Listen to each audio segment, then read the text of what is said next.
नमस्कार। आप सब कैसे हैं? मैं एकदम बढ़िया और उम्मीद करते हैं कि आप सब भी बहुत ही अच्छे होंगे। हर हफ्ते हम लोग कोशिश करते हैं आपको कि पर्दे के पीछे इस खास पेशकश को बहुत ही अच्छे और बेहतरीन तरीके से परोस सके, जिसमें हम लोग कोशिश करते हैं यहाँ पे कि हज़ारों जो खबरें आती हैं पूरे हफ्ते भर में उसको फिल्टर करके आपके सामने रखा जा सके। साथ ही इस बार हम लोग चुनिंदा शेयरों पर मार्केट एक्सपर्ट के जरिए जो उन्होंने राय बताई है वो भी आपके साथ साझा करेंगे, और साथ ही अगले हफ्ते किन शेयरों पर आपकी नज़र होनी चाहिए डिविडेंड के लिहाज से वो भी आपको बताएंगे। तो इस बार मुकेश और साथ ही अनिल अंबानी के जुड़े तमाम खबरें हैं यहाँ पर। इसके अलावा जयप्रकाश एसोसिएट से लेकर और भी बड़ी बड़ी खबरें हैं यहाँ पर। तो हर एक चीज़ पर हम लोग चर्चा करेंगे, आपको समझाएंगे यहाँ पर। तो चलिए इस सफ़र की शुरुआत करते हैं। अगर आपको याद हो तो ओला इलेक्ट्रिक के शेयर 157 रुपये प्रति शेयर के रिकॉर्ड ऊपरी स्तर पर पहुंचा था यहाँ पर, और वहां से शेयर सीधा क्रैश होकर 72% नीचे आ चुके हैं। अगर आप आईपीओ प्राइस पर भी नजर डालें ना तो ओला इलेक्ट्रिक के लिए आईपीओ प्राइस 76 रुपये प्रति शेयर का भाव तय किया गया था। अब स्टॉक कहां पर है? मैं दरअसल ये जानकारी आपको इसलिए दे रहा हूं कि मैं स्थिति बताने की कोशिश कर रहा हूं आपको कि हो क्या रहा है। इस हफ्ते आप देखिए तो स्टॉक जो है रिकॉर्ड निचले स्तर पर पहुंचा, 43 रुपये 20 पैसे पर जाता हुआ दिखा। एक हफ्ते में आप देखिए ये स्टॉक जो है करीब 6% से ज़्यादा की बड़ी गिरावट झेल चुका है। ओला इलेक्ट्रिक के शेयर में बड़ी गिरावट यहाँ पर कई बड़ी वजहों से आई। यहाँ पर एक और बड़ा कारण यहाँ पे ये रहा कि एक बड़ी डील के बाद यहाँ पर एक मुनाफा वसूली हावी होती दिखी, जिसके तहत अगर आप यहाँ पे ब्लॉक डील का स्थिति जाने तो यहाँ पर करीब 0.80% इक्विटी का सौदा दिखा। करीब 107 करोड़ की हिस्सेदारी यहाँ पे बिक्री होती हुई दिखी है। इससे पहले जून 2025 में भी एक और ब्लॉक डील के जरिए 731 करोड़ में करीब आप देखिए कि 14.22 करोड़ इक्विटी शेयर की बिक्री हुई थी। करीब 14.5 करोड़ के आसपास की इक्विटी शेयर की यहाँ पे बिक्री होती दिखी थी, और 51 रुपये 40 पैसे प्रति शेयर के भाव पे सौदा जो है वो हुंडई मोटर्स कंपनी ने इस पे बिकवाली की थी। ऊपर से ओला इलेक्ट्रिक शेयर में हालिया गिरावट मार्च तिमाही के कमजोर नतीजों के बाद भी देखने को मिली है। ओला इलेक्ट्रिक शेयर में हालिया गिरावट में अगर आप देखें तो मार्च तिमाही के जो कमजोर नतीजे आए, अगर आप इसको थोड़ा सा और बारीकी से समझे तो चौथी तिमाही में 870 करोड़ रुपए का नेट घाटा दर्ज हुआ है। अब निवेशकों को क्या करना चाहिए ये हम लोग आपको बताते हैं, क्योंकि मैंने शुरुआत में आपको बताया था कि हम लोग कुछ स्टॉक्स के ऊपर यहाँ पर आपको जानकारी देंगे कि आगे क्या करना हो सकता है। तो देखिए ट्रेड लाइन के अनुसार अगर आप ओला इलेक्ट्रिक के शेयरों को देखें तो 7 एनालिस्ट ने अपनी कवरेज की इस पे, जिसमें से 2 ने स्ट्रॉन्ग सेल करने की सिफारिश की है, यानी बिकवाली करने की सिफारिश की है, जबकि एक ने सिर्फ यहाँ पे बिकवाली की रेटिंग दी है। इसके अलावा 2 एक्सपर्ट्स ने होल्ड की सलाह दी है, और एक ने यहाँ पे खरीदारी और एक ने यहाँ पे स्ट्रॉन्ग बाइंग की रेटिंग दी है, और उनका मानना है कि एक साल में ये स्टॉक 59 के लेवल को छू सकता है। अब बात करते हैं वोडाफोन आइडिया के शेयरों की। यहाँ पर एक बम्पर तेजी देखने को मिल रही है, और आप देखिए कि जून 19 से लेकर अब तक आप अगर देखें एक हफ्ते के अंदर तो शेयर 15% तक भाग चुका है यहाँ पे। और खबर यहाँ पे कई तरीके की निकल कर आई, मीडिया रिपोर्ट्स के हवाले से यहाँ पे खबर लेकर यहाँ पे ये आई कि जो बड़ी रेगुलेटरी जो है वो राहत मिलती हुई दिख सकती है वोडाफोन आइडिया में। आप ये जानिए कि सबसे बड़ी जो हिस्सेदारी है वो केंद्र सरकार के पास है। कंपनी पर करीब 84,000 करोड़ रुपए का रेगुलेटरी बकाया है यहाँ पर। तो अब खबर जो थी वो इकोनॉमिक्स टाइम के हवाले से आई थी यहाँ पर, और इस तरह की उम्मीद जताई जा रही थी कि सरकार की तरफ से एक बड़ी राहत यहाँ पर देखने को मिल सकती है, और जिसके बाद स्टॉक में एक बम्पर तेजी देखने को मिली। खबर क्या थी? दरअसल क्या है कि सरकार कई विकल्प तलाश रही है यहाँ पे कंपनी के लिए। रीपेमेंट अवधि को 6 साल से बढ़ाकर 20 साल करने, और साथ ही कुल बकाये पर कंपाउंड इंटरेस्ट की जगह पर साधारण इंटरेस्ट जैसे विकल्पों पर विचार किया जा रहा है। इसके अलावा ये भी कहा गया है कि जब तक एजीआर बकाये से जुड़े मामलों का निपटारा नहीं होता तब तक सालाना जो है 1000 से लेकर 1500 करोड़ रुपए की आंशिक बकाये के तौर पर वसूला जाएगा। हालांकि अभी तक इस पर आप देखिए कोई ताज़ा अपडेट नहीं आया, लेकिन यहाँ पे कंपनी की तरफ से इस बात का खंडन किया गया है कि उनकी सरकार से कोई बातचीत नहीं हुई है। दूसरी बड़ी खबर क्या निकल कर आई? दूसरी बड़ी खबर निकल कर आई यहाँ पे कि वोडाफोन आइडिया करीब 25,000 करोड़ रुपए का लोन लेने के लिए बैंकों से बातचीत यहाँ पे उनकी चल रही है। इसका मकसद अपने नेटवर्क को मजबूत करना और बड़े जो उनके कॉम्पिटिटर्स हैं उनके साथ बेहतर तरीके से मुकाबला करना है। स्टेट बैंक ऑफ इंडिया यानी कि एसबीआई ने से जो इस लोन के लिए यहाँ पे बातचीत चल रही है, और यहाँ पर इस लोन के लिए बनने वाले बैंक समूह जो उसे कंसोर्शियम कहा जाता है उसका नेतृत्व एसबीआई ही करेगा। ये लोन घरेलू और विदेशी दोनों सोर्स से लिया जाएगा, और इसकी अवधि लगभग 10 साल हो सकती है, ऐसी खबरें हैं। वोडाफोन आइडिया जो कि अरबपति कुमार मंगलम बिरला के नेतृत्व में काम कर रही है, उनको पहले इस लोन के प्लान पर उन्होंने जो प्लान बनाया था उसको टालना पड़ा था, क्योंकि बैंक कंपनी की खराब वित्तीय हालत और सरकार के बकाये को लेकर चिंतित थे। अब फिर से प्रयास तेज हुए हैं, क्योंकि ऐसी खबरें हैं कि सरकार टेलीकॉम कंपनियों को बकाये पर कुछ राहत देने पर विचार कर रही है। साथ ही कंपनी से यूजर्स जो छिटक कर जा रहे हैं रिलायंस जियो और एयरटेल की तरफ जैसी कंपनियों की ओर बढ़ रहे हैं, जिससे स्थिति और गंभीर हो गई है। अगर लोन मिल जाता है तो कंपनी अपने नेटवर्क विस्तार को और स्पीड बढ़ाने पर यहाँ पर खर्च कर सकेगी, जिससे उसे बाजार में अपनी हिस्सेदारी को वापस पाने में मदद मिल सकेगी। दिवालिया हो चुके जेपी ग्रुप को लेकर यहाँ पे बड़ी कंपनियों के बीच होड़ मची हुई है। अडानी ग्रुप आप बात करें या फिर वेदांता और डालमिया भारत जैसे दिग्गज कॉर्पोरेट प्लेयर जेपी ग्रुप की कुछ अहम संपत्तियों को हासिल करने के लिए रेजोल्यूशन प्लान जमा कर चुके हैं। और इस रेस में आप देखिए कौन सबसे आगे निकलेगा, ये सबसे बड़ा सवाल है। जेपी ग्रुप जो कि रियल एस्टेट और इंफ्रास्ट्रक्चर के क्षेत्र में कभी एक बड़ा नाम हुआ करता था, अब कर्ज के भारी बोझ तले यहाँ पे दबा हुआ है और insolvency and bankruptcy code IBC के तहत कार्रवाई का यहाँ पे सामना कर रहा है। ग्रुप की जो प्रमुख इकाई है जयप्रकाश एसोसिएट लिमिटेड जेएल और साथ ही जेपी इंफ्राटेक की परिसंपत्तियों पर अब दूसरे बड़े कारोबारी समूह के ये रडार पर आ चुका है। रेस में इनमें भी अगर आप बात करते हैं कौन कौन से नाम है, तो सबसे पहले अडानी ग्रुप की बात करते हैं, जो पिछले कुछ वर्षों से इंफ्रास्ट्रक्चर और सीमेंट के क्षेत्र में आक्रामक विस्तार कर रहा है। कंपनी ने जेपी ग्रुप की संपत्तियों में गहरी दिलचस्पी दिखाई है। वहीं वेदांता ग्रुप की बात करें जो कि माइनिंग और मेटल्स के अलावा एनर्जी और इंफ्रास्ट्रक्चर में भी निवेश वहां पे बढ़ाती हुई दिख रही है, वो भी इस रेस में है। और तीसरी प्रमुख दावेदार है डालमिया भारत, जो पहले से ही सीमेंट बिजनेस में मौजूद है और जेपी ग्रुप की सीमेंट यूनिट को हासिल करने की कोशिश कर रही है। तो रिपोर्ट्स के मुताबिक रिसोल्यूशन प्रोफेशनल के पास इन कंपनियों के प्रस्ताव पहुंच चुके हैं और अगले कुछ हफ्तों में इनका मूल्यांकन किया जाएगा, वैल्यूएशन निकाली जाएगी। इस डील की कुल वैल्यू हज़ारों करोड़ रुपए में आकी जा रही है, जिससे न सिर्फ कर्जदारों को राहत मिल सकती है बल्कि खरीदारों को भी रणनीतिक तौर पर एक बड़ा फायदा हो सकता है। अब बात करते हैं अनिल अंबानी की मालिकाना हक वाली कंपनी रिलायंस इंफ्रास्ट्रक्चर की। इस कंपनी के शेयरों में एक अच्छी तेजी देखने को मिली। पहली खबर ये आई कि रिलायंस इंफ्रास्ट्रक्चर ने ब्याज समेत 273 करोड़ रुपए का अपना लोन चुका दिया है, जो इसकी पूर्ण स्वामित्व वाली सहायक कंपनी जेआर टोल रोड जेटीआर के जरिए येस बैंक से लिया गया था। 23 जून को इस समझौते को आखिरी रूप दे दिया गया। 26 नवंबर 2024 को साइन किए गए इनिशियल सेटलमेंट एग्रीमेंट में आप जेएलआर रोड जो है बेसिकली टोल रोड जो है और येस बैंक के बीच में एक साइन हुआ था, एक समझौता हुआ था, जिससे रिलायंस इंफ्रा कॉर्पोरेट गारंटर बना था। इसमें जानकारी ये भी आई कि नया समझौता सभी बकाये लोन को चुकाता है, जिससे कॉर्पोरेट गारंटी के तहत रिलायंस इंफ्रा के लिए किसी भी अन्य लायबिलिटी को प्रभावी रूप से खत्म कर दिया गया है। रिलायंस इंफ्रा ने यहाँ पर यह भी साफ किया कि येस बैंक ना तो संबंधित पक्ष है और ना ही इसके प्रमोटर ग्रुप का हिस्सा है और बैंक के पास कंपनी में कोई भी शेयर नहीं है। ये कदम रिलायंस इंफ्रा को आप अपनी लोन को कम करने की व्यापक रणनीति का यहाँ पे एक बड़ा हिस्सा है यहाँ पर। और इससे आप ये समझिए कि वित्त वर्ष 2024-25 में कंपनी ने अपने स्टैंड अलोन नेट डेट को सफलतापूर्वक खत्म कर दिया था और इस समझौते से कंपनी की वित्तीय स्थिति और मजबूत हुई है। वहीं अगर दूसरी खबर भी निकल के आई अनिल अंबानी की, यहाँ का बात करें हम लोग रिलायंस इंफ्रास्ट्रक्चर को लेकर, यहाँ पर भी एक अच्छी खबर आई और जिसके चलते स्टॉक में 5% की बढ़त देखने को मिली। ये उछाल रिलायंस डिफेंस की एक और बड़ी घोषणा पर निर्भर होता हुआ दिखा। यहाँ पे रिलायंस डिफेंस को जर्मन रक्षा कंपनी राइन मेटॉल वाफे मुशीन जीएमबी जिसे कहा जाता है बेसिकली, उनसे करीब 600 करोड़ रुपए का एक एक्सपोर्ट ऑर्डर मिला है। ये ऑर्डर हाईटेक गोला बारूद के क्षेत्र में अब तक के सबसे बड़े ऑर्डर में से एक है। इससे अनिल अंबानी की कंपनी के बारे में बाजार में सकारात्मक माहौल बनता हुआ दिखा। रिलायंस इंफ्रा ने एक फाइलिंग में ये जानकारी दी कि ये डील वैश्विक रक्षा साझेदारियों को मजबूत करने की दिशा में एक महत्वपूर्ण कदम है। कंपनी अंतर्राष्ट्रीय हथियार सप्लाई चेन में अपनी भूमिका को बढ़ाना चाहती है। कंपनी ने कुछ दिनों पहले ही फ्रांस की कंपनी डेसॉल्ट के साथ विमान बनाने को लेकर एक डील की थी। कंपनी ने यह भी कहा कि ये एक्सपोर्ट कॉन्ट्रैक्ट जो है राइन मेटॉल के साथ उसकी हाल ही में हुई साझेदारी को दर्शाता है और ये साझेदारी भारत के आत्मनिर्भर और मेक इन इंडिया मिशन के अनुरूप है। यहाँ पर कंपनी महाराष्ट्र के रत्नागिरी में धीरूभाई अंबानी डिफेंस सिटी के तहत इस इंटीग्रेटेड मैन्युफैक्चरिंग फैसिलिटी को विकसित करेगी। अब हम लोग बढ़ते हैं अनिल अंबानी के भाई मुकेश अंबानी की कंपनी की तरफ। यहाँ पे जो जियो फाइनेंशियल के शेयरों में भी यहाँ पर तूफानी तेजी देखने को मिली। इंटरडे में शेयर 5% की तेजी के साथ दौड़ते हुए दिखे। ऐसा इसलिए हुआ क्योंकि मार्केट रेगुलेटर सेबी ने जियो ब्लैक रॉक ब्रोकिंग को स्टॉक ब्रोकर और साथ ही शेयर बाजार के सदस्य यानी कि क्लियरिंग मेंबर के तौर पर काम करने की मंजूरी दे दी। इसका मतलब साफ है कि अब जियो जो स्टॉक है जियो स्टॉक ब्रोकर के तौर पर यहाँ पे काम करता हुआ दिखेगा। आपको बता दें कि Jio BlackRock investment adviser private limited की पूरी तरह से अपनी कंपनी है, यानी कि सब्सिडरी कंपनी है।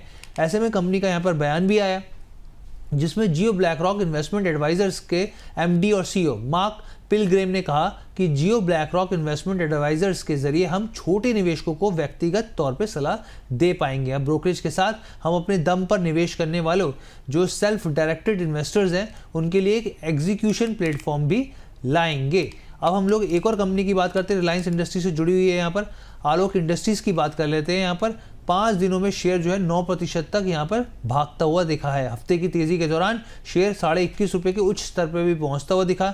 ये लगातार 5वां सेशन रहा जब कंपनी के शेयर में बढ़त बनती हुई दिखी है। आपको बता दें कि कमाई के मोर्चे पर रिलायंस इंडस्ट्रीज लिमिटेड से जुड़ी कंपनी ने मार्च 2025 तिमाही यानी Q4 FY25 में अपना कंसोलिडेटेड जो शुद्ध घाटा है उसको घटाया है और ये 74 करोड़ पर आ गया है, जो कि अगर आप इसको कंपेयर करें तिमाही 3 से यानी तीसरी तिमाही से तो ये 273 करोड़ था। इस सुधार को करीब आप देखें तो करीब इसकी बड़ी वजह जो है वो 94 करोड़ का वन टाइम एक्सेप्शनल गेंस को माना जा रहा है। अब देखिए एक्सपर्ट्स क्या कह रहे हैं यहाँ पे। टेक्निकली अगर आप देखें यहाँ पे टेक्निकली विजन हम लोगों ने जो उनकी राय ली यहाँ पे, उनका साफ तौर पे कहना है कि आलोक इंडस्ट्री के शेयरों में पॉजिटिव स्थिति देखने को मिल रही है। 17 से लेकर 19.5 के बीच में यहाँ पे एक मजबूत सपोर्ट है, जबकि 21.5 से लेकर 25 में एक बीच रेजिस्टेंस देखने को मिल रही है, यानी कि रुकावट देखने को मिल रही है। अगर ये स्टॉक निर्णायक रूप से 25 के आंकड़े को पार करता है तो 28 तक भी जा सकता है। हालांकि ये स्टॉक काफ़ी वॉलेटाइल है, तो इसलिए वित्तीय सलाहकार की राय आप ज़रूर लें। अब हम लोग आगे बढ़ते हैं। मीडिया और एंटरटेनमेंट सेक्टर की दिग्गज कंपनी जी एंटरटेनमेंट एंटरप्राइजेज यानी कि जील के शेयरों में हफ्ते भर में एक ज़बरदस्त एक्शन देखने को मिला। कंपनी के जरिए अपने नए बिजनेस और ग्रोथ प्लान साझा किए जाने के बाद एनएससी पर इस शेयर में करीब 10% की तेजी देखने को मिली। और जी ने यहाँ पे साफ किया कि वो अब सिर्फ पारंपरिक टीवी चैनल्स पर नहीं बल्कि डिजिटल और नए मीडिया प्लेटफॉर्म पर भी ध्यान केंद्रित करेगी। कंपनी का फोकस डिजिटल पेशकश को मुनाफे के साथ मजबूत करना, भारत और अंतर्राष्ट्रीय बाजार में यहाँ पर उस पर फोकस करना और बढ़ाएंगे। वो ओटीटी सेगमेंट में अग्रणी और साथ ही प्रॉफिटेबल खिलाड़ी यहाँ पे बनना उनका फोकस रहेगा, क्योंकि इसका इन्वेस्टमेंट साइकिल पूरा हो चुका है। यहाँ पे जनरल एंटरटेनमेंट में अपनी पकड़ और मजबूत करना, खासकर बिना स्पोर्ट्स सेगमेंट के, ये काफ़ी इंपॉर्टेंट हो जाता है। यहाँ पे जी के प्रमुख नए इनिशिएटिव की अगर हम लोग बात करें तो नया डिस्ट्रीब्यूशन मॉडल तैयार करना उनका काफ़ी फोकस है, ताकि ज़्यादा से ज़्यादा दर्शकों तक कैटर किया जा सके। कंटेंट को बढ़ावा देना है। लॉन्ग आप समझिए कि लॉन्ग फॉर्म से लेकर यहाँ पे शॉर्ट फॉर्म तक और हर उम्र के यहाँ पर दर्शकों के लिए उनको कोशिश है कि वो उसको पूरी तरीके से यहाँ पे कैटर किया जा सके, उनके एक्सपीरियंस को और बेहतर किया जा सके, अगले 3 साल में अपने मुनाफे को बढ़ाया जा सके और इससे प्रति शेयर आमदनी जो है यानी कि ईपीएस जो है पुराने अपने उच्चतम स्तर पर वापस जाती हुई दिखे। तो ये कंपनी के मेन फंडामेंटल वापस सुधारने की कोशिश करती हुई यहाँ पे दिख रही है। अब हम लोग आगे बढ़ते हैं, डिफेंस शेयरों की बात करते हैं। यहाँ पे उसमें भी काफ़ी ज़्यादा मूवमेंट देखने को मिली। भारत पाकिस्तान के बीच सैन्य संघर्ष के बाद डिफेंस शेयरों में एक अच्छी तेज़ी देखने को मिली और मई जून के महीने में कुछ डिफेंस स्टॉक जो है आप ये देखिए कि 20% तक जो चढ़ गए थे। अब खबर इस हफ्ते निकल कर ये आई कि ईरान और इजराइल में युद्ध विराम लगता हुआ दिखा, जिसके बाद यहाँ पे शेयरों में मुनाफा वसूली हावी होती हुई दिखी। भारत इलेक्ट्रॉनिक्स, भारत डायनामिक्स की बात करें, हिंदुस्तान एरोनॉटिक्स की बात करें यानी एचएएल की, पारस डिफेंस समेत अन्य जो तमाम स्टॉक्स थे वो करीब 2 दिन तक उसमें गिरावट देखने को मिली।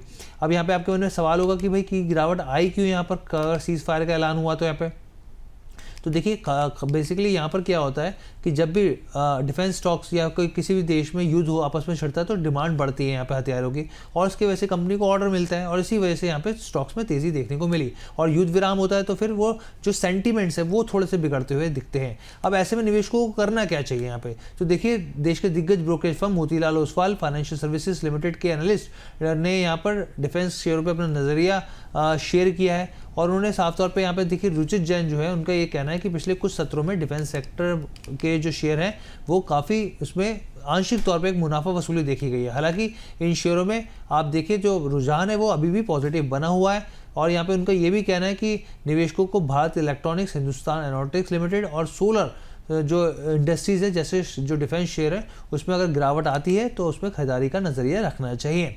अब देखिए 2 दिन के बाद जब जो गिरावट देखने को मिली उसके बाद यहाँ पर क्या हुआ, उसके बाद फिर वापस डिफेंस शेयरों में तेज़ी आई। क्यों आई, जो मैं आपको लॉजिक बता रहा था। देखिए अब लॉजिक क्या था वो देखिए खबर ये आई कि नाटो यानी कि नॉर्थ अटलांटिक ट्रीटी ऑर्गेनाइजेशन देशों ने एक ऐतिहासिक फैसला करते हुए अपने रक्षा खर्च को फिलहाल 2% से बढ़ाकर 2035 तक जीडीपी के 5% तक का लाने का यहाँ पे लक्ष्य रखा है। ये कदम ग्लोबल सुरक्षा चुनौतियों और रूस, चीन जैसे देशों के बढ़ते सैन्य प्रभाव के मद्देनजर उठाया गया है। आपको बता दें कि 2035 तक रक्षा खर्च जो है वो जीडीपी का 5% तक का लक्ष्य लेकर नाटो जो है वो चल रहा है। अभी तक नाटो जो इसका टारगेट था जीडीपी का वो 2% तक था और इसमें करीब 3.5% जो है वो कोर डिफेंस जैसे सैनिक हथियार, विमान, टैंक आदि शामिल है, जबकि 1.5% जो है साइबर सुरक्षा, इंफ्रास्ट्रक्चर सुरक्षा, इनोवेशन, लॉजिस्टिक पर ये स्थिति यहाँ पे शामिल की गई है। साथ ही ये भी आपको ये बता दें कि ये ऐलान भी हुआ कि जो लक्ष्य है उस पर फोकस किया जाएगा और उसको देखा जाएगा लगातार कि वो आखिर स्थिति क्या है। 2029 में खर्च की समीक्षा भी की जाएगी और इसकी चलते यहाँ पे डिफेंस शेयर में एक अच्छी तेजी देखने को मिली। इस हफ्ते आईपीओ का बाजार भी काफी गुलजार रहा है। एचडीएफसी बैंक की subsidiary company HDB financial services के आईपीओ को तीसरे दिन बम्पर सब्सक्रिप्शन देखने को मिला। ये आईपीओ ओवरऑल 17.65 गुना सब्सक्राइब हो गया। 12,500 करोड़ रुपए का ये मेगा इशू इस साल आने वाले अब तक के सबसे बड़े यहाँ पर अगर आप देखें एनबीएफसी आईपीओ के तौर पर देखने को मिला। अगर आप सब्सक्रिप्शन स्टेटस की बात करें यहाँ पर तो एचडीबी फाइनेंशियल जो सर्विसेज है ओवर सब्सक्राइब होता हुआ यहाँ पे दिखा है। यहाँ पे अगर आप कर्मचारियों के लिए रिजर्व हिस्से की बात करें तो ये करीब 6 गुना तक भरता हुआ दिखा। रिटेल निवेशकों के लिए रिजर्व हिस्सा जो है वो 1.5 गुना भरा गया। तो वहीं आप एनआईआई के लिए रिजर्व हिस्से की बात करें तो 10 गुना से ज़्यादा सब्सक्राइब होता हुआ दिखा। क्यूआईबी के लिए भी यहाँ पर अगर आप रिजर्व हिस्सा देखें तो 58.64 गुना यहाँ पे बढ़ता हुआ दिखा है। अगर इस आईपीओ के प्राइस बैंड की बात करें तो 700 से लेकर 740 रुपये प्रति शेयर यहाँ पे तय किया गया था। शेयर अलॉटमेंट की जो तारीख है संभावित 30 जून को होगी, जबकि लिस्टिंग जो है बीएससी और एनएससी दोनों एक्सचेंज पर 2 जुलाई को होती हुई दिखेगी। इस आईपीओ में 2,500 करोड़ रुपए का फ्रेश इशू शामिल है और बाकी 10,000 करोड़ रुपए का ऑफर फॉर सेल है। और आपको बता दें ये एचडीएफसी बैंक की सब्सिडरी है। हफ्ते के बीच ये भी खबर निकल के आई कि वैल्यूएशन के लिहाज से देश का सबसे बड़ा सरकारी बैंक यानी कि स्टेट बैंक ऑफ इंडिया करीब 8 साल बाद पहली बार शेयर बिक्री के जरिए करीब 25,000 करोड़ रुपए तक यहाँ पे जुटाने की योजना बना रहा है। ये फंडिंग क्वालिफाइड इंस्टीट्यूशनल प्लेसमेंट यानी कि क्यूआईपी के जरिए होगी। एसबीआई इसके लिए कई मर्चेंट बैंकों की नियुक्ति आखिरी चरण में यहाँ पे चल रही है। ये कदम बैंक के कॉमन इक्विटी टियर 1 पूंजी को बढ़ाने के लिए उठाया जा रहा है। मार्च 2025 के अंत में एसबीआई CET1 रेशो 11% था, जो कि सरकारी बैंक में सबसे कम है। यहाँ पे आपको बता दें कि ये रेशो ये बैंक की स्थिरता और आर्थिक ताकत को यहाँ पे दर्शाता है और एक्सपर्ट्स का यहाँ पे कहना है कि ये रेशो मजबूत करने की ज़रूरत थोड़ा और है और बैंक की ग्रोथ जो है वो अच्छी है काफ़ी। रिटर्न ऑन इक्विटी जो है यहाँ पे 19% है और जो 12% की लोन ग्रोथ से काफ़ी आगे है। अब यहाँ पे ये सवाल उठता है कि ये प्रक्रिया के लिए कौन कौन से मर्चेंट बैंक चुने गए। तो आपको बता दें यहाँ पे Kotak Mahindra capital, ICICI security, HSBC securities, Citi group, global markets, Morgan Stanley, SBI capital जैसे बैंक को इस प्रक्रिया के लिए चुना गया है। और साथ ही आपको ये बता दें कि एसबीआई ने 2017 में क्यूआईबी के जरिए 15,000 करोड़ रुपए जुटाए थे, यानी कि 8 साल बाद यहाँ पे फिर फंड रेस करते हुए दिखेगा बैंक। अब एक खबर ने यहाँ पे निवेशकों को काफ़ी हैरान किया। भारतीय प्रतिभूति और विनिमय बोर्ड यानी कि सेबी मार्केट रेगुलेटर जो है उसने बॉम्बे स्टॉक एक्सचेंज BSE पर कुल 25 लाख रुपए का जुर्माना लगा दिया। ये जुर्माना सेबी के जरिए की गई जाँच के बाद लगाया गया, जिसमें एक्सचेंज के खुलासे से के सिस्टम और साथ ही कंप्लायंस प्रोसेस में की गई खामियों पर यह लगाया गया था। सेबी ने 15 लाख का जुर्माना सिक्योरिटीज कॉन्ट्रैक्ट्स रेगुलेशन एक्ट की धारा 23H के तहत यहाँ पर लगाया, क्योंकि BSE ने कॉर्पोरेट घोषणाओं को सभी के लिए समान और ट्रांसपेरेंट रूप से उपलब्ध कराने में यहाँ पर वो साबित नहीं हुआ, विफलता दिखाई यहाँ पर। और फरवरी 2021 से सितंबर 2022 के बीच की जांच में ये पाया गया कि BSE की सिस्टम इंफ्रास्ट्रक्चर ऐसी थी कि इसकी लिस्टिंग जो कंप्लायंस मॉनिटरिंग टीम है और साथ ही कुछ पेमेंट करने वाले ग्राहक जो है वो कॉर्पोरेट फाइलिंग को एक्सचेंज की वेबसाइट पर सार्वजनिक होने से पहले ही देख लेते थे, यानी कि जो जानकारी थी वो पहले ही साझा हो जाती थी, जिसके चलते यहाँ पर जो साफ तौर पे ट्रांसपेरेंसी की कमी देखने को मिली है। अब हम लोग बात करते हैं एक्सो नोबल इंडिया की। इसके शेयरों में शुक्रवार को 11% की तेजी देखने को मिली। स्टॉक बढ़कर 3,540 रुपये प्रति शेयर के भाव पर ऊपरी स्तर पर पहुंचता दिखा। यहाँ पे एक्जो नोबल इंडिया के शेयर में ये तेज़ी उस समय देखने को मिली। दरअसल खबर ये आई कि JSW पेंट्स ने एक्जो नोबल इंडिया में करीब 74.76% हिस्सेदार जो हिस्सा है उसे खरीदने का ऐलान किया है। दोनों कंपनियों में ये डील 8,986 करोड़ रुपए के करीब बताई जा रही है। जानकारी के मुताबिक ये डील 2,762 रुपये प्रति शेयर के भाव पर हुई है और जो कि गुरुवार के क्लोजिंग भाव से करीब 16% के डिस्काउंट पे है।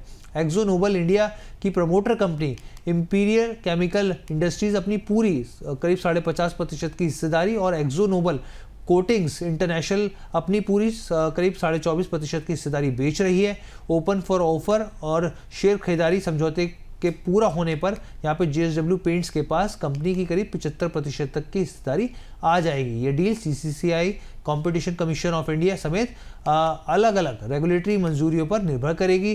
कंपनी ने रेगुलेटरी फाइलिंग में ये भी कहा है कि बेचे गए शेयरों की सटीक संख्या इस बात पर निर्भर करेगी कि सेबी नियम 2011 के तहत अनिवार्य ओपन ऑफर में पब्लिक शेयर होल्डर्स कितने शेयर देते हैं। अब हम लोग आगे बढ़ते हैं। यहाँ पे भारत की प्रमुख सरकारी defence company aerospace company Hindustan aeronautics यानी कि HAL ने अपने शेयरधारकों को एक बड़ी खुशखबरी दी है। कंपनी के बोर्ड की मीटिंग में 2024-25 के लिए 300% फाइनल डिविडेंड देने की सिफारिश की गई है। HAL के बोर्ड ने 5 रुपये के फेस वैल्यू वाले हर शेयर पर 15 यानी कि 300% डिविडेंड देने का प्रस्ताव रखा है। ये डिविडेंड तब मिलेगा जब शेयर होल्डर सालाना बैठक यानी कि जो AGM में इसे मंजूरी देंगे। मंजूरी मिलने के 30 दिनों के भीतर भुगतान किया जाएगा। रिकॉर्ड डेट तय डिविडेंड पाने के लिए जो है 21 अगस्त 2025 तय की गई है, यानी कि इस तारीख तक जिनके पास HAL के शेयर होंगे वह डिविडेंड पाने के हकदार होंगे। ये फैसला 27 जून को हुई HAL की बोर्ड बैठक में लिया गया है। इसके अलावा जो मैंने आपसे शुरुआत में कहा था कि आपको ऐसे स्टॉक बताएंगे हम लोग जहां पर डिविडेंड के तौर पर निवेशकों को नजर रखनी चाहिए, तो 10 कंपनी हम आपको बता रहे हैं जहां निवेशकों के लिए खुशखबरी आई है। निवेशकों की झोली में डिविडेंड आप देखिए 80 पैसे से लेकर 65 रुपये तक मिलने जा रहा है और उसकी रिकॉर्ड डेट भी जान लीजिए। JSW इंफ्रा की बात करें यहाँ पर तो 80 पैसे और साथ ही अगर आप कैरा सैनिटरी की बात करें तो 65 रुपये के जो है यहाँ पर जो डिविडेंड मिलता हुआ दिखेगा और उसकी रिकॉर्ड डेट 1 जुलाई होगी। इसके अलावा सिक्का इंटरप्लांट जिसका जो डिविडेंड है वो करीब 2.5 रुपये के आसपास मिलेगा जिसकी रिकॉर्ड डेट 2 जुलाई है। VST इंडस्ट्रीज़ की बात करें तो इसका जो डिविडेंड है वो 10 रुपये मिलता हुआ दिखेगा जो कंपनी की तरफ से ऐलान हुआ है और 6 जुलाई जो है 3 जुलाई माफ़ कीजिएगा इसकी रिकॉर्ड डेट होगी। इसके अलावा आप देखिए यहाँ पे कि और कंपनियों की बात करें यहाँ पे M&M की बात करें तो 25 रुपये का यहाँ पर डिविडेंड कंपनी ने ऐलान किया है। एक्सिस बैंक ने 1 रुपये का, नेस्ले ने 10 रुपये का, टेक महिंद्रा ने 30 रुपये का और भारत फॉर्ज ने 6 रुपये का और साथ ही निप्पॉन लाइफ AMC ने भी 10 रुपये के डिविडेंड का यहाँ पर ऐलान किया है। तो ये ओवरऑल शो था पर्दे के पीछे। तो देखिए हमने इसमें तमाम तरह की खबरें आपको बताई फिल्टर करके। यहाँ पर जो एक्सपर्ट्स के व्यू थे स्टॉक स्पेसिफिक कि क्या करना चाहिए आगे वो भी बताया आपको और साथ ही आपको बताया कि आने वाले हफ्ते में कौन से ऐसे स्टॉक्स हैं जहाँ डिविडेंड के लिहाज से आपको नज़र बनाए रखनी चाहिए। तो ओवरऑल ये आपको शो कैसा लगा आप कमेंट करके ज़रूर बताइएगा और कुछ आप इसमें ऐड ऑन करना चाहें तो वो भी आप सलाह दीजिएगा। आपकी सलाह सर आंखों पर। फिलहाल के लिए मुझे इजाज़त दीजिए। बहुत बहुत धन्यवाद।